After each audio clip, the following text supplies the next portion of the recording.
Hello दोस्तों, कैसे हो आप लोग। दोस्तों इस वीडियो में हम एक नया टॉपिक का शुरुआत करने वाले हैं जिसका नाम है त्रिभुज, जिसको इंग्लिश में कहा जाता है ट्रायंगल। यदि आप त्रिभुज के विषय में कुछ भी नहीं जानते हैं तो भी इस वीडियो में आपको हर चीज़ें समझ में आने वाली है, क्योंकि इस वीडियो में हम एकदम ग्राउंड लेवल से हर चीज़ें शुरू करेंगे और एकदम धीरे धीरे हायर लेवल तक जाएंगे। और मान के चलिए आपको एकदम थोड़ा बहुत अगर आता है त्रिभुज के विषय में, ट्रायंगल के विषय में, या फिर पूरा आता है तो भी देखिए, क्योंकि हो सकता है कि हम त्रिभुज का आपको ऐसा फीचर बतावें, ऐसा कुछ कंसेप्ट बतावें जो आपको पता ना हो। इसीलिए दोस्तों प्लीज़ इस वीडियो को अंत तक देखिए और सारे बातों को समझने का प्रयास कीजिए। इस वीडियो में हम त्रिभुज क्या है इसके विषय में पूरा समझाएंगे बारीकी के साथ। इसके कितने टाइप्स हैं, हर टाइप्स का हम क्षेत्रफल कैसे निकालेंगे, परिमाप कैसे निकालेंगे, और भी जितने भी तरह के फीचर्स हैं वो भी हम बताते चलेंगे। दोस्तों पाइथागोरस प्रमेय पर भी चर्चा करेंगे। और रह गई बात, इस वीडियो में हम क्वेश्चन को भी सॉल्व करने वाले हैं। यहाँ पर 10-11 क्वेश्चन है, क्वेश्चन को भी सॉल्व करेंगे। लेकिन दोस्तों देखते हैं, अगर पूरा कंसेप्ट हम बता दिए 1 घंटा के भीतर, मतलब अगर 30-40 मिनट के अंदर पूरा कंसेप्ट आपको हम बता देते हैं तो फिर क्वेश्चन को भी सॉल्व कर देंगे। और यदि नहीं बता पाते हैं, 1 घंटा कंसेप्ट को समझाने में लग जाएगा, तो फिर नेक्स्ट वीडियो में ये सारे क्वेश्चन बताएंगे। ठीक है, हमको भी पता नहीं कि भाई कितना देर लगने वाला है, लेकिन 1 घंटा के आसपास तो लगेगा ही लगेगा, प्लस लगेगा। क्लियर। चलिए दोस्तों, क्योंकि एकदम ग्राउंड लेवल से चीज़ों को शुरुआत करना है, इसलिए थोड़ा सा टाइम लेंगे। यदि आपको बहुत सारी चीज़ें पता है तो वीडियो को फास्ट करके भी आप देख सकते हैं। तो चलिए शुरू करते हैं। दोस्तों यहाँ पर क्या है, त्रिभुज। सबसे पहले यहाँ पर लिखते हैं भाई त्रिभुज।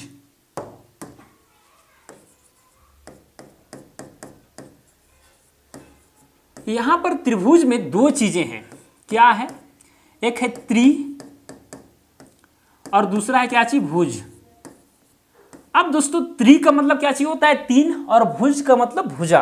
तो कुल मिलाकर के त्रिभुज हम उस घिरा हुआ आकृति को कहेंगे जिसमें 3 भुजाएं हो, या फिर 3 भुजाओं से घिरा हुआ आकृति को हम लोग त्रिभुज कहते हैं। शायद आपको नहीं समझ में आया होगा। चलिए इसे समझते हैं। मान के चलिए कि मेरे पास यहाँ पर 3 पॉइंट्स, एक पॉइंट यहाँ पर है, एक पॉइंट यहाँ पर है और एक पॉइंट यहाँ पर, 3 पॉइंट्स है। अब ये भी कह सकते हैं कि सर पॉइंट्स क्या होते हैं, बिंदु क्या होते हैं, है कि नहीं। चलिए मैं आपको इसका भी डेफिनेशन बता ही देता हूँ। देखिए दोस्तों, बिंदु वह स्पेस है, वह जगह है जिसका ना तो लंबाई होता है, न चौड़ाई होता है, न मोटाई होता है। क्या बोले हम, बिंदु यह एक ऐसा स्पेस है, वैसा स्थान है जिसका ना तो लंबाई होता है, ना तो चौड़ाई होता है, ना तो मोटाई होता है। आप कहेंगे कि सर आप बता रहे हैं कि स्पेस होता है, जगह होता है, और फिर बाद में बता रहे हैं कि भाई उसका लंबाई भी नहीं होता है, चौड़ाई भी नहीं होता है, मोटाई भी नहीं होता है, तो फिर वो जगह कहाँ से रहा, ये आपके मन में सवाल उठ सकता है। लेकिन दोस्तों एक्चुअल में अगर हम देखें तो डेफिनेशन यही कहता है कि भाई आप मतलब एक बिंदु को आप कोई जगह, स्पेस नहीं मान सकते हैं, उसको आप केवल कल्पना कर सकते हैं। क्या कर सकते हैं, कल्पना कर सकते हैं। एक्चुअली हम किसी चीज को डिनोट करते हैं, काल्पनिक डिनोट, मतलब कि उसको अंकित करते हैं। ऐसा नहीं कि इतना बड़ा हम बिंदु बना दिए तो एक्चुअल में रियल में बिंदु ऐसा ही होता है। नहीं भाई, इसका तो हम लंबाई और चौड़ाई ज्ञात कर सकते हैं। नहीं कर सकते हैं, बिल्कुल कर सकते हैं। इतना भी छोटा अगर हम रखेंगे तो भी इसका लंबाई चौड़ाई हम ज्ञात कर सकते हैं। ज्ञात करने वाला भाई एक से एक यंत्र मेरे पास मौजूद है। लेकिन जब लंबाई और चौड़ाई जब हम कैलकुलेट नहीं कर सकते हैं, जब हम पता नहीं कर सकते हैं, तो भाई ये बिंदु इतना छोटी होगी, इतना छोटी होगी कि केवल हम उसको कल्पना कर सकते हैं, लेकिन उसको बयां नहीं कर सकते हैं, यहाँ पर चिन्हित नहीं कर सकते हैं। लेकिन हाँ, हम लोग समझने के लिए भाई थोड़ा सा बड़ा लिखते हैं, ताकि भाई जितना हम लोग का पावर रहेगा, ऐसा थोड़ी दूरबीन दिया हुआ है कि एकदम छोटा सा भी रहेगा तो भी देख लेंगे।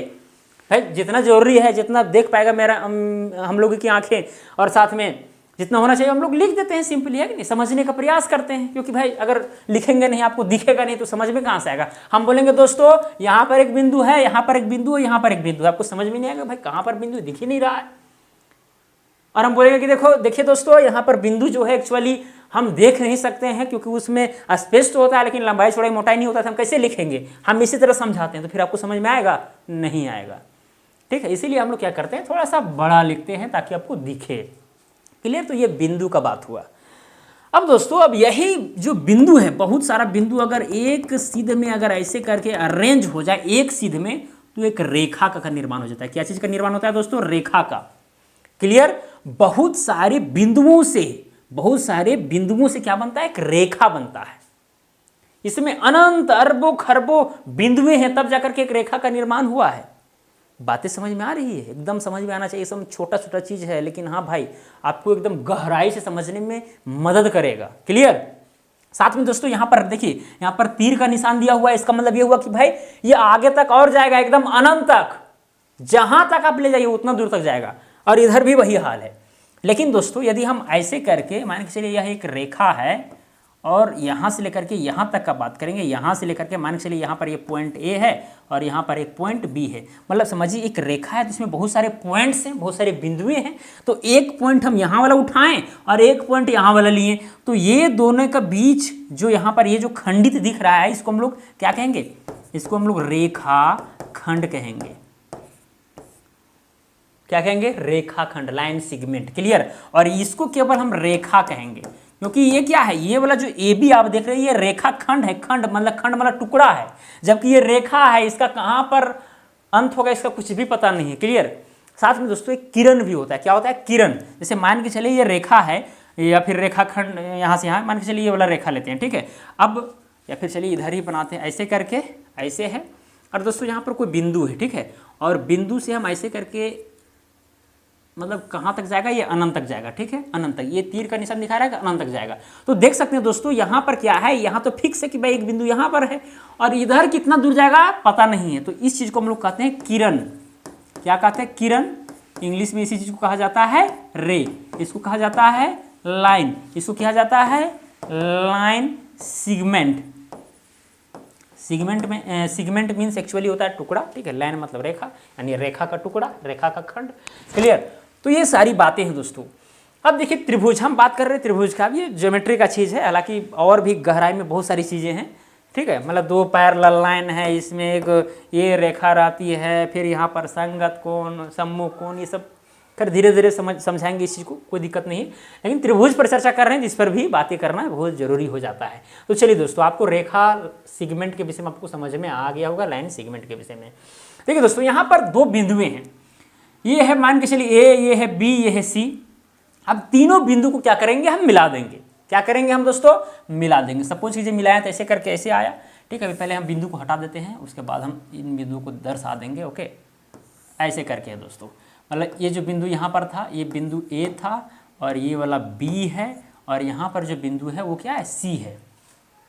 क्लियर? तो क्या किए दोस्तों, यहाँ ए बिंदु से बी बिंदु को एकदम मिला दिए, एक रेखा खंड हम खींच दिए, ठीक है। इसमें भी बहुत सारे अरबों खरबों बिंदुएं हैं, लेकिन इस रेखा में लास्ट वाला बिंदु ए है और इधर वाला बिंदु बी है, या फिर इसी को आप लास्ट कहिए, इसी को शुरू कीजिए, ठीक है। तो यहाँ पर देख सकते हैं ये वाला क्या है? एक रेखा खंड है, और इसी रेखा खंड को एक्चुअली हम लोग भुजा कहते हैं, साइड कहते हैं। क्या कहते हैं? साइड, या फिर हिंदी में बोलिए भुजा। तो एक भुजा, ये दो भुजा और एक तीन भुजा। तो त्रिभुज में क्या होती है? तीन भुजाएं होती है। क्लियर? क्या होती है? तीन भुजाएं, और वो बंद भी होती है। ये बात बहुत ही इंपॉर्टेंट है, बंद भी होना चाहिए, तभी वो त्रिभुज कहलाएगा, अदरवाइज नहीं। जैसे मान के चलिए यहाँ पर भी एक भुजा, दो भुजा, तीन भुजा। यहाँ पर भी देखिए तीन रेखा खंड है, लेकिन यहाँ त्रिभुज का निर्माण हो रहा है क्या? नहीं हो रहा है। क्यों नहीं हो रहा है? क्योंकि ये बंद नहीं है, ठीक है, क्लोज नहीं है। देखिए खुला है। क्या है? खुला है। तो ये त्रिभुज नहीं हो सकता। या फिर मान के चलिए एक रेखा, दो रेखा, तीन रेखा, ये भी त्रिभुज नहीं कहलाएगा, क्योंकि भाई ये बंद नहीं है। तीन रेखा तो है, या फिर तीन भुजा तो है, एक दो तीन, लेकिन बंद नहीं है, तो ये भी त्रिभुज नहीं है। देखिए त्रिभुज एक्चुअल में ये है। चलिए दोस्तों, आप देखिए त्रिभुज में एक्चुअली तीन फीचर्स होते हैं और बहुत ही मजेदार हैं, और आपको याद भी तुरंत हो जाएगा। वो तीन फीचर क्या है भाई? देखिए होता क्या है दोस्तों, इसमें तीन शीर्ष होते हैं, तीन शीर्ष, जिसको हम लोग कहेंगे इंग्लिश में वर्टेक्स। ओके, और साथ में तीन क्या होते हैं? भुजा। तीन भुजा यानी कि साइड्स, या साइड का ये जो कहना है, ठीक है। और तीन कोण यानी कि एंगल। अब तीन शीर्ष यानी वर्टेक्स का मतलब क्या हुआ दोस्तों? यहां पर ये जो पॉइंट ए, पॉइंट बी और पॉइंट सी देख रहे हैं, जिसको मिलाने पर हमें एक त्रिभुज प्राप्त हुआ। एक्चुअली अगर देखा जाए तो यही क्या है? वर्टेक्स है, शीर्ष बिंदु है। क्या है? शीर्ष बिंदु, या फिर आप शीर्ष कहिए। क्लियर? चलिए, तो यहां पर शीर्ष कौन है? एक है ए, एक है बी, एक है सी। ओके, यहां पर शीर्ष कौन कौन है दोस्तों? यहां पर एक शीर्ष है, क्या चीज? एक है ए, एक है बी और एक है सी। यहां तक समझ में आया? अब दोस्तों यहां पर तीन भुजा भी होती है। एक त्रिभुज में तीन भुजा, एक भुजा, दो भुजा, तीन भुजा। तो दोस्तों अगर भुजा को दर्शाना हो तो इस तरह से, एक भुजा हो गया ए बी, ए से लेकर के बी तक, एक हो गया आपका बी सी, बी से लेकर के सी तक, और एक हो गया ए सी या फिर सी ए, जो भी आपको बोलना है, चलिए हम ए सी बोल देते हैं। तो ये सब क्या हो गए, A B B C A C, A B B C A C या फिर ए सी या सी ए, ये 3 भुजाएं हो गई, ठीक है। साथ में दोस्तों 3 एंगल भी होते हैं। अभी एंगल को किस तरह दर्शाएंगे भाई, यहाँ पर देखिए, एक्चुअली ये वाला जो आप देख रहे हैं ये क्या है, एंगल है। यहाँ पर ये बी एंगल है और ये क्या है, सी एंगल है। एंगल कौन, मतलब कि झुकाव कितना है। जैसे मान के चलिए एक रेखा यहाँ पर लेते हैं और इस रेखा में कोई पॉइंट को लेते हैं और यहाँ पर कोई किरण को खींचते हैं, और यहाँ का अगर बात करते हैं कि भाई ये कितना, ये वाला जो किरण है कितना झुका हुआ है, ठीक है, वो एंगल में बताता है कौन। मान चलिए एकदम पूरा अगर सीधा खड़ा रहेगा तो यहाँ 90 डिग्री का हो जाएगा, धीरे धीरे कम होगा तो एंगल भी घटते जाएगा, 80 डिग्री 70 डिग्री। अगर पूरा एकदम यहाँ पर इस किरण को अगर उठा के एकदम यहाँ ला देंगे तो 0 डिग्री पर आ जाएगा, ठीक है। तो धीरे धीरे मतलब ये झुकाव को बताता है, एंगल कुल मिलाकर के झुकाव को बताता है, ठीक है, कि कितना झुका हुआ है कोई भी चीज़। जैसे मान के चलिए यहाँ पर ये BC है और यहाँ से एक समझिए एक रेखाखंड है, ठीक है, भुजा है।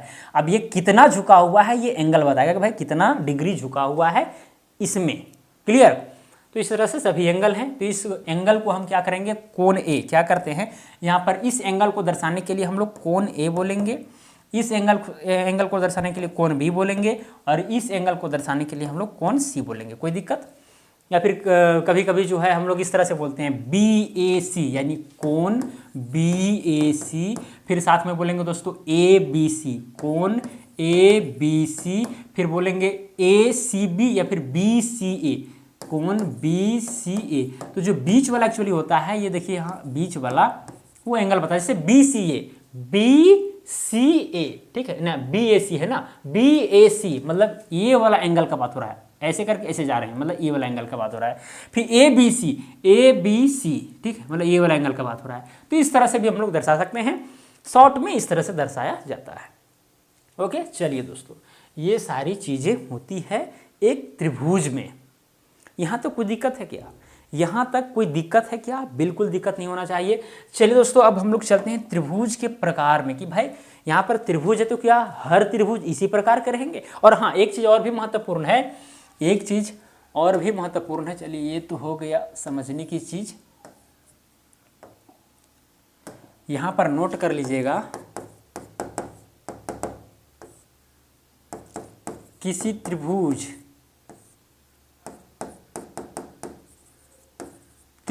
के 2 भुजाओं का योग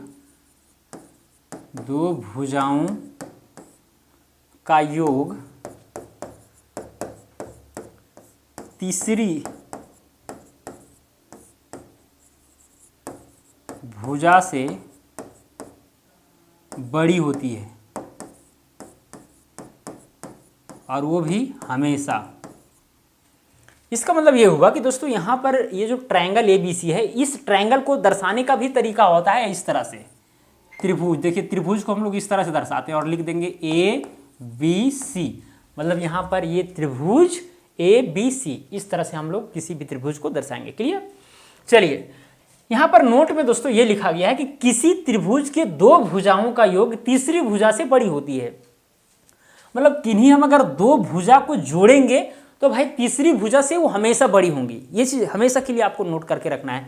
जैसे कि मान के चलिए हम आपको एग्जाम्पल समझाने का प्रयास करते हैं। सपोज कीजिए कि यहाँ पर मेरे पास एक ट्रायंगल है, जैसे यहाँ पर 7 है, यहाँ पर 8 है और यहाँ पर 12 है।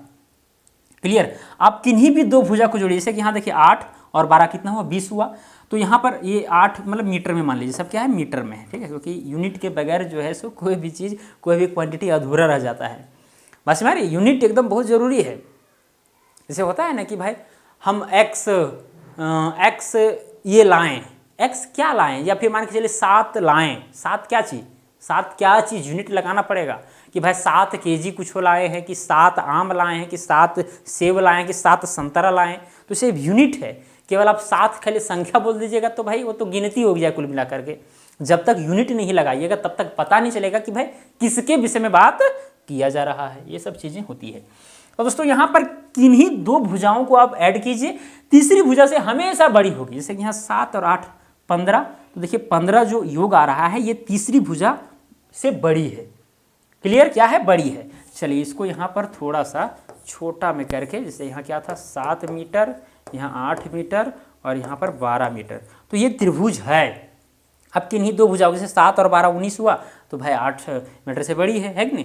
फिर देखिए दोस्तों, मान के चलिए इस तरह से रहेगा। त्रिभुज किसी भी आकृति का हो सकता है, कैसा भी आपको देखने में अनकंफर्टेबल लगे, कुछ लगे। भाई इसमें भी 3 भुजाएं हैं, 3 शीर्ष है, 3 एंगल है कि नहीं। और हाँ, एक बात और भी ध्यान यहाँ पर रखना है कि भाई त्रिभुज के तीनों भुजाओं का योग, यानी यहाँ पर नोट, यहाँ पर भी दोस्तों एक नोट है।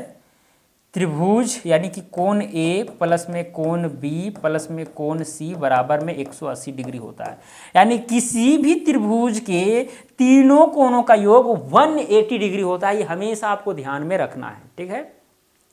अगर 2 एंगल आपको पता रहेगा तो तीसरा एंगल आप अपने आप निकाल सकते हैं। मान के चलिए अगर ये वाला 50 डिग्री है, ये वाला 60 डिग्री है, तो 50 डिग्री और 60 डिग्री 110 डिग्री हुआ, तो बस कितना गया 180 में 70 डिग्री, मतलब कि ये वाला कौन 70 डिग्री का होगा। तो मतलब 2 एंगल अगर पता हो तो तीसरा एंगल अपने आप निकल जाता है। चलिए खैर, वो तो अलग चीज़ था। यहाँ पर आते हैं, मान के दोस्तों यहाँ पर ये वाला है 6 सेंटीमीटर, ठीक है, ये है 8 सेंटीमीटर और ये है मान के चलिए 24 सेंटीमीटर। अब देखिए यहाँ पर दोस्तों, अब यहाँ पर देखिए 24 और 8 को जोड़िए, 24 8 32 हुआ। अब ये जो 32 योग आ रहा है एक्चुअली 6 से क्या बड़ा है, तो भाई ठीक ठाक है, कोई दिक्कत नहीं है। फिर यहाँ 6 और ये 24 को जोड़िए, 6 और 24 30 हो गया। हाँ भाई 30 जो है 8 से बड़ा है, ये तो ठीक है। लेकिन दोस्तों यहाँ पर 6 और 8 को जोड़िए, 8 और 6 14 या फिर 6 8 14, बात तो बराबर है। तो 14 सेंटीमीटर ये दोनों भुजा को जोड़ रहे हैं तब मिल रहा है। और भाई ये वाला 24 सेंटीमीटर का है, मतलब यहाँ पर दोस्तों ये वाला जो है एक्चुअली त्रिभुज का निर्माण नहीं होगा। अब कितनों प्रयास कीजिए, 6 सेंटीमीटर 8 सेंटीमीटर और 24 सेंटीमीटर वाला त्रिभुज का निर्माण नहीं हो सकता है। तो त्रिभुज का निर्माण होगा कि नहीं होगा ये आप आसानी से चेक कर सकते हैं। 2 भुजाओं को ऐड करके देखिए कि भाई तीसरी भुजा से बड़ी हो रही है या फिर नहीं। जैसे यहाँ पर देखें कि भाई 6 और 8 14 होता है, अब यहाँ 14 जो है 24 से बड़ा हो ही नहीं रहा है, इसका मतलब यहाँ पर इस त्रिभुज का फॉर्मेशन नहीं होगा। तो ये सब चीज़ें हैं दोस्तों, एकदम बहुत ही इंपॉर्टेंट है ये बात, क्लियर। मान के चलिए इस तरह से एक है राइट एंगल ट्रायंगल, जिसको हम लोग समकोण कहते हैं। यहाँ पर 90 डिग्री का एंगल बना हुआ है, जितना डिग्री का है, ठीक है। सपोज कीजिए यहाँ पर 8 है 8 सेंटीमीटर, ये है 10 सेंटीमीटर और ये है 16 सेंटीमीटर। अब बताइए इस त्रिभुज का निर्माण होगा या फिर नहीं होगा। आप क्या कीजिएगा, जोड़िएगा, 16 और 10 हो गया 26, भाई 8 से तो बड़ा ही है। 10 और 8 18, 16 से तो भाई बड़ा ही है, ठीक है। या 16 8 24, 10 से बड़ा ही है, मतलब इस त्रिभुज का निर्माण होगा। दिस इज राइट, लेकिन दिस इज रॉन्ग, इस त्रिभुज का निर्माण नहीं हो सकता है। किसी त्रिभुज के 2 भुजाओं का योग तीसरी भुजा से बड़ी होती है और वो भी हमेशा। समझ में आ गई, कोई दिक्कत है यहाँ तक, किसी भी तरह का परेशानी है नहीं है। चलिए बहुत देर तक हम चर्चा कर लिए, अब चलते हैं टाइप्स ऑफ ट्रायंगल या फिर कहें त्रिभुज के प्रकार के ऊपर।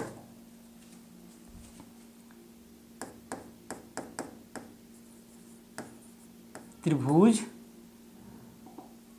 त्रिभुज हो जाएगा, फिर त्रिभुज के प्रकार, टाइप्स ऑफ ट्रायंगल। दोस्तों ये भी बहुत ही महत्वपूर्ण है। सबसे पहले हम बात करेंगे विषम बाहु त्रिभुज के ऊपर, जिसको कहा जाएगा स्कैलीन ट्रायंगल।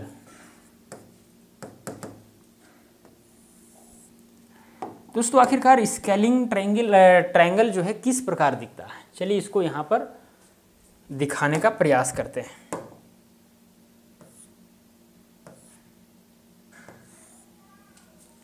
मान के चलिए यहाँ पर ये जो शीर्ष है वो है A, यहाँ पर B है और ये वाला शीर्ष C है, ठीक है। 3 भुजाएं हैं, 3 शीर्ष हैं और 3 एंगल हैं। त्रिभुज का तो फीचर है कि नहीं। दोस्तों यहाँ पर इस त्रिभुज में तीनों भुजाएं हैं, क्या हैं, अलग अलग हैं। अगर तीनों भुजाएं का जो माप होगा अलग अलग यदि हो तो उसे हम लोग कहेंगे विषम बाहु त्रिभुज, यानी कि स्केलिन ट्रायंगल। यहाँ तो कोई दिक्कत, जैसे मान के चलिए ये रहेगा 16 मीटर और ये मान के चलिए रहेगा 8 मीटर, ये मान के चलिए रहेगा 7 मीटर। तो यहाँ पर देख सकते हैं कि भाई तीनों भुजाएं एकदम अलग अलग है। तो ऐसे त्रिभुज को हम लोग कहेंगे क्या चीज़, विषम बाहु त्रिभुज। और यहाँ से भी आप समझ सकते हैं विषम, विषम मतलब कि बराबर ना होना, ठीक है, नहीं खपना किसी जगह में, तो विषम मतलब आपको समझ में आ ही रहा है। बाहु मतलब यहाँ बहु नहीं होता है, ये दुल्हन और बहू वाला यहाँ मामला नहीं है, ठीक है। बाहु का मतलब एक्चुअली यहाँ पर भुजा होता है, बाहु का मतलब भुजा होता है, जैसे बाहुबली बोलते हैं बाहुबली, ठीक है। तो यहाँ पर दोस्तों विषम बाहु मतलब कि कोई भी भुजा बराबर यहाँ पर नहीं है, उसे हम लोग क्या कहेंगे, विषम बाहु कहेंगे, यानी स्केलिन ट्रायंगल कहेंगे। यहाँ तक तो आपको स्पष्ट हो गया होगा।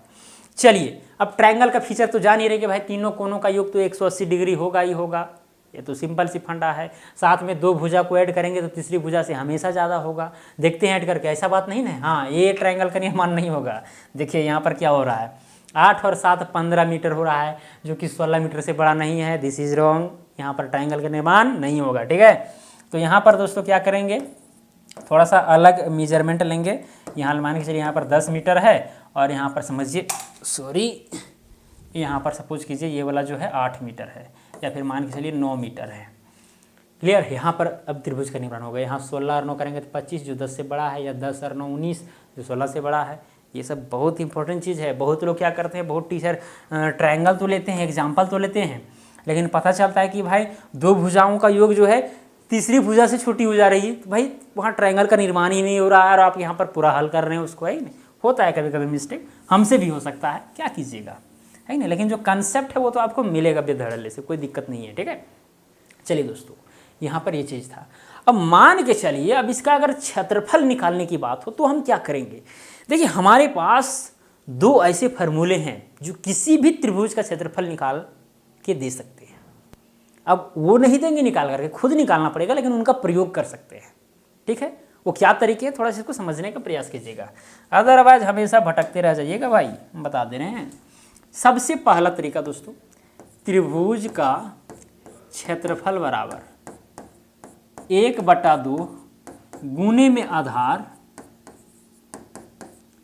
गुने में क्या होता है, ऊंचाई होता है। त्रिभुज का क्षेत्रफल बराबर क्या होता है दोस्तों, 1/2 गुना में आधार और गुना में ऊंचाई। यदि आपको किसी भी त्रिभुज का, देखिए यहाँ पर विषम बाहु त्रिभुज समझिए ये बाप है, ठीक है। अब इसके बाद जो सब बताएंगे वो सब इसके बेटे होंगे, चेले चपाटे होंगे, बात क्लियर है, ठीक है। अगर इसके विषय में समझ गए, इसका क्षेत्रफल आप निकालने के लिए सीख गए, तो आप किसी भी त्रिभुज का क्षेत्रफल निकाल सकते हैं, पहली बात। हालांकि हम राइट एंगल ट्रायंगल यानी समकोण त्रिभुज हो गया, फिर समद्विबाहु त्रिभुज हो गया, ये सब के विषय में बताएंगे, समबाहु त्रिभुज के विषय में बताएंगे, लेकिन इसको अगर समझ लिए तो फिर कोई दिक्कत नहीं है, ठीक है। चलिए दोस्तों, किसी भी त्रिभुज का, याद रखिएगा, किसी भी त्रिभुज का यदि आपको आधार पता है, बेस पता है, यानी कि ऊंचाई पता है, यानी हाइट पता है, ये दो चीज़ पता है, तो area of that triangle can be calculated easily. लेकिन समस्या तब उत्पन्न होती है जब भाई आधार और ऊंचाई की बात आती है कि भाई वो है कितना कितना, है कि नहीं। तो यहाँ पर दोस्तों आप किसी को भी आधार मान सकते हैं, या तो इसको आधार मानिए, इसको मानिए, इसको मानिए, लेकिन जब भी हम लोग आधार की बात करते हैं ना, तो भाई ये लेते हैं, ठीक है, ग्राउंड वाला चीज़ आधार। ऐसा वाला हम लोग आधार कभी नहीं मानते, ऐसे वाला मानते हैं नहीं, लेकिन मान सकते हैं, कोई दिक्कत नहीं है, क्योंकि इस आकृति को इधर उधर कुछ भी किया जा सकता है। चलिए यही वाला आधार है, ठीक है, कोई दिक्कत यहाँ तक, यही वाला आधार है। 10 मीटर वाला क्या है, आधार है, BC भुजा क्या आधार है। साथ में दोस्तों यहाँ पर ऊंचाई मांगा जा रहा है। अब क्या ये वाला ऊंचाई होगा, कई कि ये वाला होगा, गलत बात है, ना ये होगा ना ये होगा। हो सकता है मैं भी, लेकिन वो राइट एंगल ट्रायंगल रहेगा तब, यानी कि ये कोण 90 डिग्री का रहेगा तब, खैर बाद में समझेंगे हम। लेकिन यहाँ पर तो नहीं होगा, क्योंकि विषम बाहु अगर त्रिभुज है तो भाई यहाँ पर इम्पॉसिबल है कि ये सब भुजाएं यहाँ पर ऊंचाई हो जाए, नहीं। दोस्तों हम आपको एग्जांपल देते हैं, मान के चलिए यहाँ पर एक ग्राउंड है और यहाँ पर एक आदमी खड़ा है, ठीक है, और इसको जो है एक्चुअली हाइट नापना है। क्या करना, हाइट, कि भाई कितना वो बेचारा ऊंचा है। तो बताइए, ऊंचा फीता से हम लोग मापते हैं बेसिकली, ऊंचाई को क्या करते हैं, फीता से मापते हैं। तो बताइए जब मापेगा तो फीता का जो नोक है यहाँ रखेगा और ऐसे करके मापेगा, नहीं मापेगा। किस तरह से मापेगा, क्या करेगा, अपने उंगली में इधर कहीं अगर उंगली वगैरह होगा तो फंसाएगा और सीधा करके यहाँ सर के पास ले जाएगा और यहाँ पर कुछ रखेगा और ऐसे देखेगा भाई हम कितना ऊंचा है, मतलब सीधा माप रहा है। क्या माप रहा है, सीधा। तो दोस्तों जब भी ऊंचाई का बात हो तो हम लोग सीधा मापते हैं, टेढ़ा नहीं। टेढ़ा मापिएगा तो ज़्यादा आ जाएगा, जैसे मान के चलिए ये आदमी यदि यहाँ पर पॉइंट रख करके ऐसे मापें तो भाई लंबाई ज़्यादा ना आ जाएगा, तो गड़रा है, ये तो नाटा है, नटखुट है। अब यहाँ से माप करके अपने आपको बहादुर समझ रहा है, ऐसा नहीं होता है। आप एकदम जमीन के साथ परपेंडिकुलर बना करके माप सकते हैं, ठीक है। अब ऐसा नहीं है कि जमीन पर खड़ा रहेंगे तभी आपको ऊंचाई ज्ञात हो सकता है, आप सोए हुए रहेंगे तो भी ऊंचाई ज्ञात हो सकता है, लेकिन सीधा होगा। सीधा की बात जब भी आएगी तो भाई यहाँ पर 90 डिग्री का एंगल बनाते हुए आगे जाएगा। तो दोस्तों यहाँ पर भी वही कंडीशन लागू होगा। यदि हम यहाँ पर ऊंचाई की बात करें दोस्तों, तो यहाँ पर ये जो आधार है, जिसको हम आधार माने हैं, आधार के सामने वाला जो शीर्ष है, शीर्ष यहाँ पर ये वाला है, यहाँ से क्या करेंगे दोस्तों, एक यहाँ पर लंब डालेंगे। किस पर लंब डालेंगे, ये इस आधार पर। लंब का मतलब वो जो 90 डिग्री के साथ यहाँ पर क्या करें, एंगल बनावे आधार पर, तो ये वाला दोस्तों ऊंचाई हो जाएगा। क्या हो जाएगा, ऊंचाई हो जाएगा। ये बात आपको ध्यान में रखना है। सपोज कीजिए कि ये वाला जो ऊंचाई है वो क्या है, h है, और ये वाला जो आधार है उसको हम मान लेते हैं b। b का मतलब बेस, h का मतलब हाइट, ये मान लिए। तो शॉर्ट में दोस्तों इसी फॉर्मूला को आप इस तरह से भी लिख सकते हैं, त्रिभुज का क्षेत्रफल बराबर क्या होता है, 1/2 गुने में आधार गुने में ऊंचाई, यानी कि b × h, यानी कि ये वाला आधार लेना है और साथ में ये वाला ऊंचाई लेना है। क्लियर। तो आप कहेंगे कि सर अब यहाँ पर तो ऊंचाई है नहीं, तो कैसे निकालेंगे भाई। मान के चलिए आप जमीन का मापी कर रहे हैं तो भाई ऊंचाई कैसे नहीं मिलेगा। मान के चलिए कोई ट्रायंगुलर आकार का, अगर मान के चलिए इसी आकार का आपको कोई प्लॉट मिल गया तो मापिए, यहाँ से लेकर के यहाँ तक देखिए कि भाई कितना ऊंचाई है। लेकिन ऊंचाई मापने वक्त ये ध्यान रखिएगा यहाँ पर 90 डिग्री का एंगल बनना चाहिए। अब 90 डिग्री का एंगल किस तरह से बनता है, ये तो आपको 3, 4, 5 वाला रूल पता है ना, बताएंगे बाद में, चिंता नहीं करना है। लेकिन अभी जितना समझ रहे हैं उतना नहीं समझिए, ठीक है। 3, 4, 5 करने का मतलब ये है कि मान लीजिए 3 लिए, 3 मीटर या 5 मीटर, तो ये वाला ना, ये 3 ये 4 लिए तो ये वाला 5 ठहर गया, समझिए कि राइट एंगल वहाँ पर बन रहा है। शायद समझ में ना आया हो, लेकिन आएगा बाद में, चलिए कोई दिक्कत नहीं है, ठीक है दोस्तों। तो यहाँ पर b × h मतलब इस फार्मूला को, this shortest formula can be use to calculate the area of a triangle. Okay.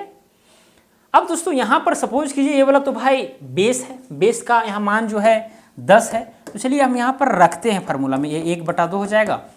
यहाँ से बेस यानी BC का जो मान है 10 मीटर है, तो चलिए 10 रख दिए। और हाइट, अब हाइट तो पता नहीं है, कैलकुलेट किए। जब कैलकुलेट किए दोस्तों तो ये आया 8 मीटर। कितना आया, 8 मीटर। और ये बात ध्यान में रखिएगा कि ये वाला जो भुजा है और ये वाला जो भुजा है इससे छोटा ही रहेगा हाइट, ठीक है, क्योंकि भाई ये तो तिरछे गए हैं, तिरछे गए तो भाई इसका लंबाई ज़्यादा ना होगा, तो सीधे आया बेचारा। सीधा चीज़ बहुत ईजी होता है कि नहीं, तो बस वही ईजी वाला यहाँ पर आएगा। मतलब यहाँ पर इसका लंबाई जब मापे तो 8 मीटर आया, तो h की जगह पर क्या लिख देंगे, 8 लिख देंगे। अब इसको कैलकुलेट कीजिए, 2 × 2, 2 चौके 8। अब 4 को गुना 10 से कीजिए तो 10 चौके 40। अब 240 आया, सब यहाँ पर मीटर में दिया गया है, तो लास्ट में मीटर का स्क्वायर लगा देंगे, यही हो गया क्षेत्रफल। एक बात ध्यान में रखना है कि जितने भी लंबाई वगैरह हैं सभी सेम यूनिट में होना चाहिए, एक ही इकाई में होना चाहिए। जैसे कि अगर ये मीटर में है तो ये भी मीटर में, ये भी मीटर में, ये भी मीटर में, ठीक है, सब मीटर में है। तो ऐसा नहीं है कि इसको मापे हैं मीटर में, इसको मापे हैं गज में, इसको मापे हैं फीट में, और उसके बाद क्षेत्रफल निकाल रहे हैं मीटर स्क्वायर में या फिर गज स्क्वायर में, फीट स्क्वायर में। गलत हो जाएगा भाई, सेम यूनिट में होना चाहिए, तभी ये सब चीज़ें कर सकते हैं आप, अदरवाइज गलतियाँ हो जाएंगी। अब अलग अलग यूनिट में रहेंगे तो आपको सेम यूनिट में चेंज करके जो है आपको काम करना पड़ेगा, ठीक है, सेम में। ऐसा नहीं अलग अलग रहेगा और काम कर रहे हैं आप, गलत हो जाएगा। क्लियर। चलिए दोस्तों, तो यह हुआ जनरल फार्मूला। 2 तरीका हम बताएंगे, ठीक है। ये एकदम जनरल तरीका हुआ, सिंपल सा तरीका हुआ कि आधार पता रहेगा, ऊंचाई पता रहेगा किसी भी त्रिभुज का, क्षेत्रफल खलास, कोई दिक्कत नहीं है, ठीक है। चलिए दोस्तों, अब दूसरा तरीका क्या है। दूसरा तरीका भी इज वेरी वेरी इंपॉर्टेंट। देखिए क्या है, त्रिभुज का क्षेत्रफल, त्रिभुज का क्षेत्रफल बराबर होता है √under s minus a s minus b s minus c। ये भाई ये फार्मूला को हम जितना भी तारीफ़ें करें उतना कम है। ये बहुत ही यूजेबल टेक्निक है to calculate the area of a triangle. अब दोस्तों यहाँ पर आपको लग रहा होगा कन्फ्यूजन कि भाई यहाँ पर A B C ये सब क्या है, S क्या है, ये समझ में नहीं आ रहा है। तो चलिए यहाँ पर इसको नीचे नोट डाउन कर लेते हैं, जहाँ A B C तथा C लिखते हैं, तथा C त्रिभुज की भुजाएं हैं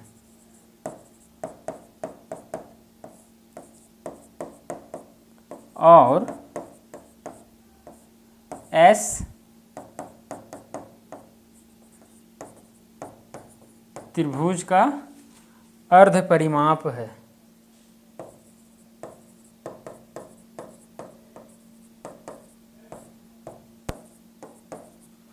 अर्ध परिमाप है दोस्तों। यहाँ पर ए बी सी जो है ना त्रिभुज की भुजाएं हैं। सपोज कीजिए यहाँ पर शीर्ष ए है, इसका सामने वाला भुजा को हम ए मान लिए, इसको बी मान लिए, इसको सी, मतलब यहाँ पर ए बी सी जो है ना, जैसे कि यहाँ पर 10 मीटर 16 मीटर 9 मीटर है ना, उसी तरह से यहाँ पर ए बी सी है। त्रिभुज की भुजाएं जितना लंबी होगी उसको हम ए बी सी की जगह पर लिख देंगे, कोई दिक्कत। सबसे बड़ी बात है एस का, कि एस यहाँ पर क्या है, तो एस जो है दोस्तों यहाँ त्रिभुज का क्या है, अर्ध परिमाप है। अर्ध परिमाप कहने का मतलब हुआ, दैट इज क्या मतलब हुआ, एस बराबर में ए प्लस में बी प्लस में सी डिवाइडेड बाय 2, यानी कि त्रिभुज के तीनों भुजाओं का योग डिवाइडेड बाय 2 कर देंगे। अब दोस्तों परिमाप के विषय में थोड़ा बहुत जानते होंगे। क्या चीज, परिमाप। परिमाप बहुत ही सिंपल चीज है, यहाँ पर ज्यादा चर्चा करने की जरूरत नहीं, एकदम सिंपल है। परि का मतलब होता है बाहर, माप मतलब मापना, नापना, है कि नहीं। तो त्रिभुज की अगर आप बाहर तरफ का अगर मापी करेंगे तो जो भी आएगा उसी को हम लोग दोस्तों बोलते हैं परिमाप। इंग्लिश में कहा जाता है पेरीमीटर। क्या कहा जाता है, पेरीमीटर, ठीक है। और यदि हम आपसे पूछें कि भाई इस त्रिभुज का परिमाप कितना है, तो आप आसानी से बता सकते हैं। ये 16 मीटर है, ये 10 मीटर, 16 10 26 हुआ। 26 और 9 कितना हो गया, 26 और 9 35, यानी कि 35 मीटर परिमाप होगा। मीटर, ऐसा नहीं कि परिमाप में मीटर स्क्वायर लगा दीजिए, नहीं। परिमाप एक्चुअली लंबाई है, लंबाई स्क्वायर में नहीं हो सकता है, मीटर में होगा, गज में होगा, सेंटीमीटर में होगा, मिलीमीटर में होगा, नैनोमीटर में होगा, पिकोमीटर में होगा, फेम्टोमीटर में होगा, जिसमें आपको मापना है मापिए, लेकिन स्क्वायर नहीं रहेगा। स्क्वायर उसी में लगा रहता है जब हम क्षेत्रफल निकालने की बात करते हैं, ठीक है। तो परिमाप आसानी से निकाल सकते हैं। चार मतलब जो जितने भी भुजाएं हैं या कोई भी आकृति हो, मान के चतुर्भुज है तो अगर वहाँ पर भी परिमाप का बात करेंगे तो चारों तरफ का माप, भाई कितना लंबाई है, ठीक है। तो वही एक्चुअली में क्या होता है, परिमाप होता है। चलिए दोस्तों, अब हाँ क्षेत्रफल के विषय में आपको नहीं समझाएं कि भाई क्षेत्रफल का मतलब क्या चीज़ होता है। क्षेत्रफल का मतलब जैसे मान के चलिए इसका क्षेत्रफल आ गया था, यहाँ पर निकाले थे, ये वाला 10, ये वाला 8 था, 4 यानी 40 मीटर स्क्वायर आया था। तो इसका मतलब ये हुआ कि भाई ये जो ट्रायंगल है ना, ये 40 मीटर स्क्वायर एरिया को कवर किए हुए है। इसका मतलब ये होता है, क्षेत्रफल का मतलब ये होता है कि भाई वो कितना, वो आकृति कितना एरिया को कवर किए हुए है, ठीक है। 40 मीटर स्क्वायर किया है 40 मीटर। अब यहाँ पर बहुत लोगों को जो है 40 मीटर स्क्वायर जो है इसके विषय में समझ में आता ही नहीं है कि भाई 40 मीटर स्क्वायर आखिरकार है क्या। देखिए अगर इसको समझना है तो फिर आपको 1 मीटर स्क्वायर को पहले समझना पड़ेगा। जैसे हम एग्जांपल लेते हैं कि जैसे मान के चलिए आपको 1 लाख का अगर वैल्यू को समझना हो तो आपको 1 रुपये का वैल्यू पहले समझना पड़ेगा। भाई 1 रुपये का वैल्यू क्या है, उसके बाद 1 लाख का, 2 लाख का, 100 रुपये का, 50 रुपये का वैल्यू तुरंत आपको समझ में आ जाएगा। आप जानेंगे भाई 1 रुपये में यहाँ पर 2 चॉकलेट होता है, चाहे 1 चॉकलेट होता है, तो आप ये समझ गए। बाकी बात 100 रुपये आपको दे दिया जाएगा तो आपको अनुमान लग जाएगा कि भाई हाँ यार मतलब इससे ये काम हो सकता है कि नहीं, अनुमान लगता है ना, वैल्यू लग जाता है ना। तो वही चीज़ दोस्तों यहाँ पर 40 मीटर स्क्वायर है। सबसे पहले आप 1 मीटर स्क्वायर को समझिए, तो इसको आप आसानी से समझ सकते हैं, या फिर जो भी रहेगा उसको भी समझ सकते हैं। 1 मीटर स्क्वायर का मतलब ये हुआ 1 मीटर लंबा और 1 मीटर चौड़ा वाला कोई वर्ग, उसको हम लोग बोलेंगे 1 मीटर का एरिया, 1 मीटर स्क्वायर का क्षेत्रफल। 1 मीटर का एरिया नहीं बोलेंगे, 1 मीटर स्क्वायर का क्षेत्रफल, ठीक है। 1 मीटर स्क्वायर का, 1 मीटर लंबा 1 मीटर चौड़ा, 1 मीटर स्क्वायर हुआ। तो इसी तरह दोस्तों 40 रहेगा, इसी तरह से जो है, इसी तरह से करके जो है 40 इतना बड़ा बनेगा, ठीक है। तो 40 पीस रहेगा, 40 टुकड़े रहेंगे, तब जा करके 40 मीटर स्क्वायर होंगे। तो यहाँ पर इस त्रिभुज में, अब इस त्रिभुज का क्षेत्रफल एक्चुअली हम निकाले हैं 40 मीटर स्क्वायर, तो यहाँ पर वो ट्रायंगल कितने होंगे, 40 होंगे। 1 मीटर भुजा वाला वो जो वर्ग होगा यहाँ पर 40 पीस होगा। हालांकि आपको एकदम पूरा फिक्स इसमें नहीं बैठ पाएंगे क्योंकि भाई यहाँ पर देखिए ट्रायंगल है, टेढ़ा मेढ़ा रहेगा। ऐसे थोड़ी कि यहाँ पर आयत है, सिंपली आप ये ट्रायंगल को आप आसानी से ऐसे करके बैठा देंगे कि भाई यहाँ पर कॉर्नर है, यहाँ कैसे बैठेगा। मतलब कुल मिलाकर के आप समझ सकते हैं, अनुमान लगा सकते हैं कि हाँ भाई 1 मीटर स्क्वायर जमीन इतना होता है, तो इसी तरह इतना इतना करके जो है होगा 40, तो 40 मीटर स्क्वायर का हो गया, 1 डिसमिल का हो गया। चलिए ये सब चीज़ें हैं, समझने की बातें हैं दोस्तों, क्या बतावें। अब क्या बोले, चीज़ें आ जाती है तो थोड़ा सोचते हैं कि समझा देते हैं, इसमें क्या जाता है। चलिए दोस्तों, अब यहाँ पर अगर इस फार्मूला में देखिए, इस जब आप कहेंगे कि सर यदि ये फार्मूला मौजूद ही था तो इस फार्मूला को लाने की क्या जरूरत थी? जरूरत थी, अगर नहीं रहती तो भी काम चल जाता, लेकिन थोड़ा दिक्कतें होती। जैसे मान के चलिए यहाँ पर एक त्रिभुज था, हमको पता है, ओहो ये 9 मीटर भी मिट गया था ना, ये सबको हटाते हैं। जैसे दोस्तों यहाँ पर एक त्रिभुज का एग्जांपल लिए थे, त्रिभुज ए बी सी, तो यहाँ पर ए बी का मान 16 मीटर दिया गया था, बी सी का मान 10 मीटर दिया गया था और ए सी का मान 9 मीटर दिया गया था। तो त्रिभुज के हमें तीनों भुजाएं पता थी, हमको हाइट पता नहीं था, ये ऊंचाई पता नहीं था, हम तो बाद में जा करके मापे ना। लेकिन दोस्तों यदि आपको केवल त्रिभुज की भुजाएं पता हो किसी भी त्रिभुज के, तो फिर आप इस फार्मूला को यूज करके आप उस त्रिभुज का क्षेत्रफल निकाल सकते हैं, क्योंकि यहाँ पर ए बी सी ये त्रिभुज की भुजाएं हैं जो आपको पता है। साथ में यहाँ पर एस यानी सेमी पेरीमीटर यानी कि अर्ध परिमाप, यानी तीनों भुजाओं को जोड़ देंगे, 2 से भाग लगा देंगे तो अर्ध परिमाप भी निकल गया। एस का मान, ए का मान, बी का मान, सी का मान रखते जाइए, रिजल्ट पाते जाइए। बस में आ रही है? समझ में आ रहा है कि नहीं भाई? समझ में आनी चाहिए। जैसे कि मान के चलिए यहाँ पर एक क्वेश्चन ही है, ठीक है। जैसे यहाँ पर देखिए एक त्रिभुज की भुजाएं क्रमशः 5 सेंटीमीटर, 6 सेंटीमीटर, 9 सेंटीमीटर है। त्रिभुज का क्षेत्रफल व परिमाप ज्ञात कीजिए, ठीक है। जैसे क्षेत्रफल आपको ज्ञात करना है, यहाँ पर जिस तरह से कंडीशन दिया गया है उस कंडीशन के आधार पर देखिए यहाँ पर 5 सेंटीमीटर, 6 सेंटीमीटर और 9 सेंटीमीटर। सपोज कीजिए कि ये 5 सेंटीमीटर है, ये 6 सेंटीमीटर है और ये 9 सेंटीमीटर है। क्लियर? मान लीजिए ये ए है, ये बी है, ये सी है। एक बात ध्यान दीजिएगा दोस्तों, कई बार हम देखते हैं कि मान के चलिए 5, 6, 9 सेंटीमीटर वाला त्रिभुज है, तो कई लोग इस तरह से दर्शाते हैं त्रिभुज। कैसे करेंगे? ये 5 लिखेंगे, 6 और यहाँ 9 सेंटीमीटर, सेंटीमीटर भी लगाएंगे। दोस्तों यहाँ पर आपको लग रहा है कि भाई ये वाला भुजा 5 सेंटीमीटर, ये 6 सेंटी, ये 9। भाई यहाँ पर देख सकते हैं भाई ये 9 सेंटीमीटर है, तो भाई इस भुजा तो ये भुजाएं से, ये इन भुजाओं से बड़ा तो जरूर होंगी। लेकिन यहाँ देखिए 9 सेंटीमीटर को छोटा, 5 सेंटीमीटर को बड़ा, 6 सेंटीमीटर को बड़ा दिखाया है। नहीं, ऐसा नहीं, मतलब ऐसा भी आपको आकृति बनाना ताकि लगे कि हाँ भाई, जैसे यहाँ पर देखिए ये थोड़ी छोटा लग रहा था, 5 सेंटीमीटर रख दिए, यहाँ पर तो थोड़ा बड़ा लग रहा था 6 सेंटीमीटर, ये वाला सबसे बड़ा था 9 सेंटीमीटर। थोड़ा सा लग रहा है कि हाँ इस प्रकार का त्रिभुज रहेगा। तो सब मतलब टेक्निक है। हालांकि अगर इस तरह से भी लिखेंगे तो भी क्वेश्चन बनेगा, लेकिन थोड़ा सा मतलब जानकारी के लिए, मतलब ये सब मतलब छोटे छोटे चीज़ें हैं, ये सबको ध्यान रखेगा तो फिर ज़्यादा बेटर रहता है। क्लियर? तो ऐसा ही करना है, जो भुजा लंबी होगी उसको लंबा ही दर्शाना है, ठीक है। चलिए दोस्तों, अब मान लीजिए इसका क्षेत्रफल निकालना है, इसका तो ऊंचाई दिया नहीं गया है भाई, क्वेश्चन है। अब ऐसे सुनिए कि क्वेश्चन में हम जाएंगे ऊंचाई मापने के लिए, कहाँ मापेंगे? कहाँ यहाँ पर त्रिभुज कहीं छपा हुआ है मापेंगे? ऐसा तो कुछ नहीं है। 3 भुजाएं आपको पता है केवल, एक है 5 सेंटीमीटर, एक है 6 सेंटीमीटर और एक है 9 सेंटीमीटर। तो चलिए जो हम आपको फार्मूला बताए हैं, हीरोन का सूत्र बताए हैं, उस सूत्र से इस त्रिभुज का क्षेत्रफल निकालते हैं। क्योंकि इसमें तो ऊंचाई नहीं है, वो आधार गुने ऊंचाई, 1/2 गुने आधार गुने ऊंचाई, ये वाला जो है एक्चुअली दोस्तों यहाँ पर ये वाला फार्मूला तो काम करने वाला नहीं है, ऊंचाई नहीं दिया गया है। हम काम लेंगे तो इस फार्मूला से लेंगे, क्योंकि हमको तीनों भुजाएं पता है, साथ में एस का मान तो भाई भुजाएं से ही तो निकलती है। तो चलिए यहाँ पर बनाते हैं इसको। क्या करेंगे? त्रिभुज का क्षेत्रफल बराबर, चूंकि त्रिभुज का क्षेत्रफल बराबर क्या चीज होता है? Root under S, S minus A, S minus B और फिर एस माइनस सी, ये है। तो दोस्तों यहाँ पर ए का मान, आप ए का मान, बी का मान, सी का मान जो मानना है आप मान सकते हैं। जैसे कि यहाँ पर लिखेंगे माना, आप या फिर इसी चीज़ को आप ऊपर में लिख सकते थे, ठीक है। माना ए बराबर में 5 सेंटीमीटर, बी बराबर में 6 सेंटीमीटर तथा सी बराबर 9 सेंटीमीटर, ये मान लिया। तथा एस बराबर, चाहे फिर एस बाद में निकालिएगा, कोई दिक्कत नहीं है। या फिर लिखिएगा तो एस बराबर में क्या चीज हो जाएगा? A plus B plus C divided by 2 होता है। तो फार्मूला कहता है कि तीनों भुजाओं को जोड़ दीजिए, 2 से डिवाइड कर दीजिए, ठीक है। तो एक भुजा है 5, दूसरी है 6 और तीसरी है 9। इसको डिवाइड करेंगे 2 से, तो 9 6 15, 15 5 20, 20 बटा हो जाएगा 2, 2 एकम 2, 2 दहिए 10, यानी कि आया क्या चीज़? 10। वो किस में आएगा? सेंटीमीटर में आएगा। देखिए परिमाप है, परिमाप एक्चुअली लंबाई होता है, सेंटीमीटर में आएगा, स्क्वायर में नहीं आएगा। ये चीज़ हम आपको बता चुके हैं।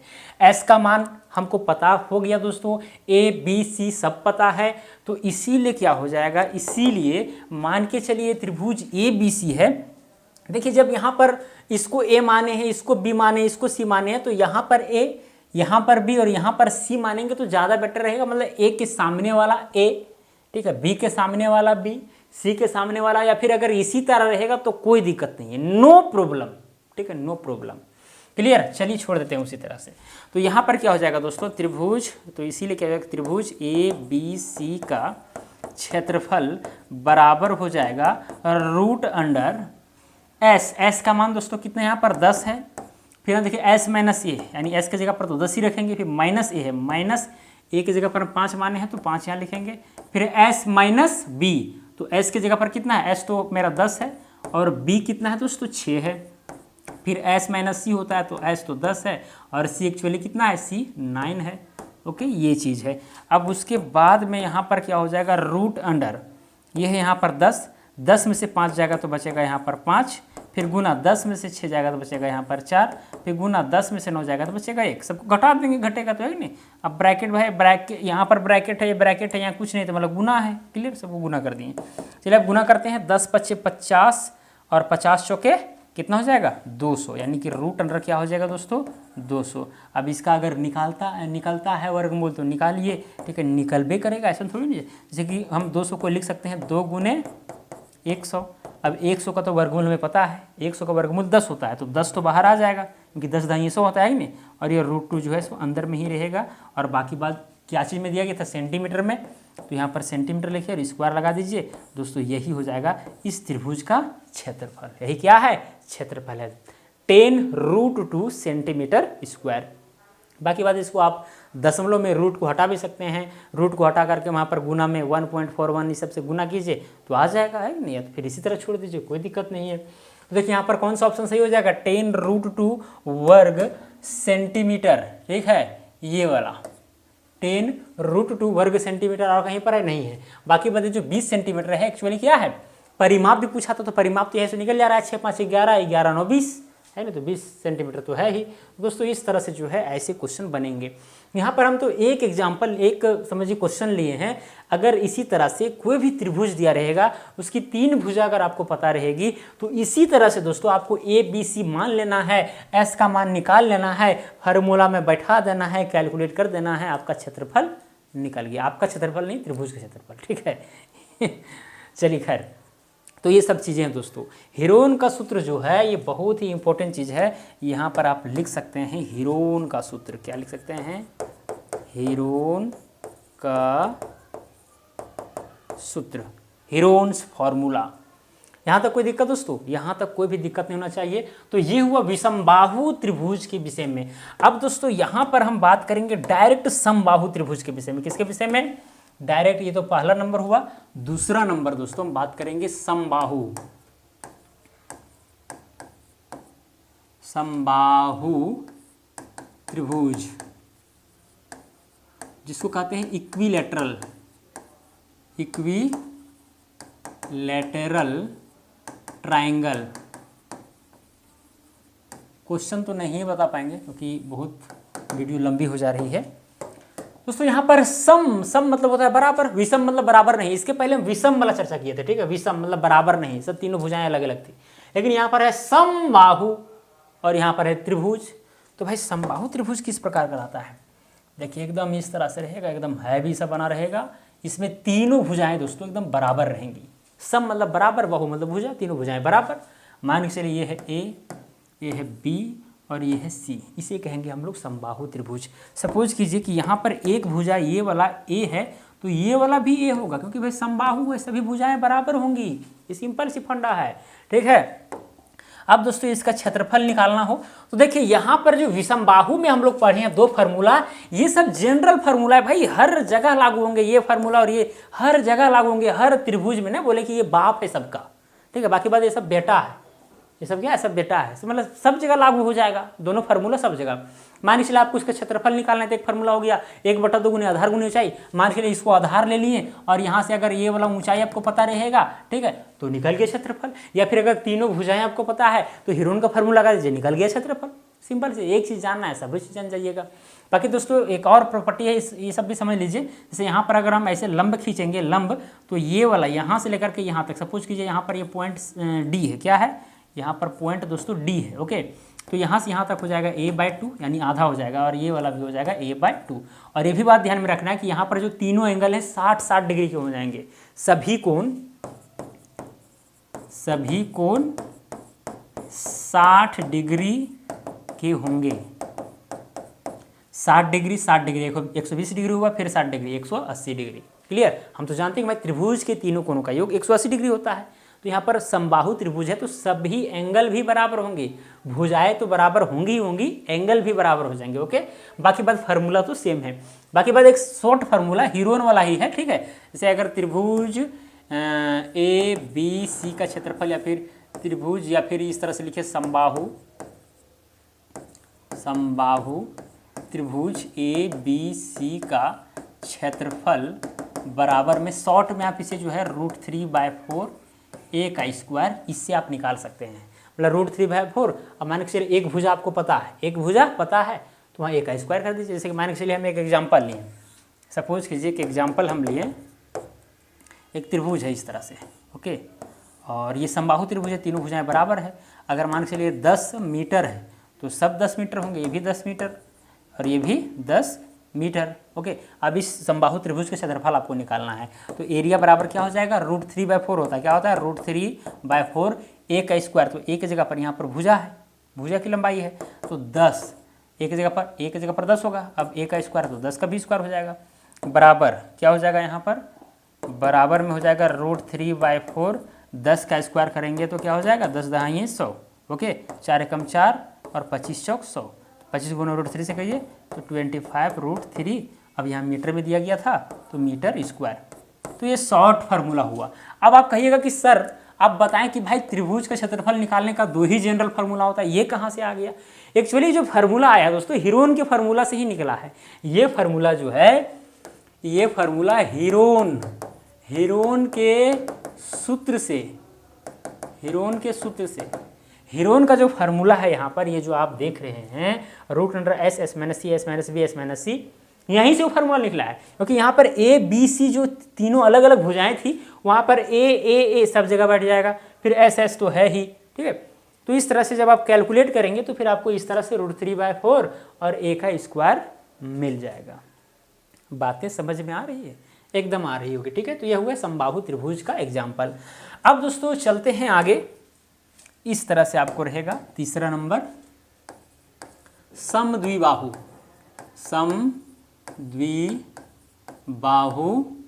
त्रिभुज, जिसको कहेंगे हम लोग आइसोसेल्स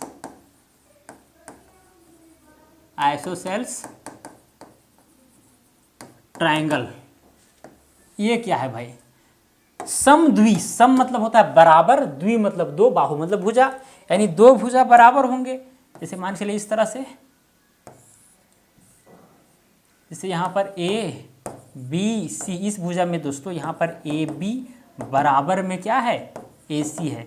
तो ये कंडीशन की वजह से ये समद्विबाहु त्रिभुज हो जा रही है, ठीक है। ये वाला ऐसे, ये वाला भुजा और ये वाला भुजा बराबर है, तो इस तरह से आप दर्शा सकते हैं। और एक बात और भी ध्यान दीजिएगा दोस्तों, यहाँ पर जो यहाँ पर समान भुजाएं हैं, वो यहाँ पर समान कोण अंतरित करेंगे। मान के चलिए अगर यहाँ पर 60 डिग्री होगा तो यहाँ पर भी 60 डिग्री, यहाँ 70 डिग्री तो यहाँ 70 डिग्री, यहाँ 90 डिग्री तो यहाँ भी 90 डिग्री, ठीक है। 90 90 180 तो ऐसी हो जा रहा है, ठीक है, फिर त्रिभुज का निर्माण ही नहीं होगा। तो दोस्तों यहाँ पर क्या होगा, जितना एंगल बनेगा यहाँ बनेगा उतना वहाँ पर, या फिर इतना यहाँ, क्योंकि ये समद्विबाहु त्रिभुज है। समान भुजाएं किसी भी रेखा पर समान कोण अंतरित करते हैं, ये चीज़ें हैं। और इस चीज़ को आप समझ सकते हैं बारीकी के साथ, कोई दिक्कत वाली बात नहीं है। बाकी बात यहाँ पर भी वो जो दो जनरल फार्मूला है, पहला नंबर और दूसरा नंबर, वो यूज कर दीजिएगा, ठीक है, क्षेत्रफल निकल जाएगा, ठीक है। कोई दिक्कत है क्या, जैसे मान के चलिए ये वाला आधार आपको पता है, साथ में यहाँ से ऊंचाई पता है, तो फिर 1/2 गुनी आधार गुनी ऊंचाई, वो लोग फार्मूला से निकाल दीजिए, है कि नहीं। साथ में मान के चलिए अगर 3 भुजा पता है, आपको आधार ऊंचाई पता नहीं है, मतलब ऊंचाई पता नहीं है, 3 भुजा केवल पता है और समद्विबाहु है, तो भी निकलेगा, क्यों नहीं निकलेगा। हीरोन का फार्मूला लगा देना है। क्लियर, बातें समझ में आ रही है दोस्तों। बाकी बात, परिमाप कौन नहीं निकालने जानता यार, परिमाप मतलब बाहर का माप, ये वाला और ये वाला जोड़ दीजिए, हो गया, कहानी खत्म। तो ये सब दोस्तों चीज़ें हैं। और जब तक क्वेश्चन पर हम नहीं आएंगे, क्वेश्चन को सॉल्व नहीं करेंगे, तब तक भी आपको जो है हर चीज़ें क्लियर नहीं हो पाएंगी, स्पष्ट नहीं हो पाएंगी, ये भी मैं आपको बता देता हूँ। ठीक है, चलिए अब आगे चलते हैं दोस्तों। एक और प्रकार है, चौथा नंबर, इसको बोलते हैं समकोण।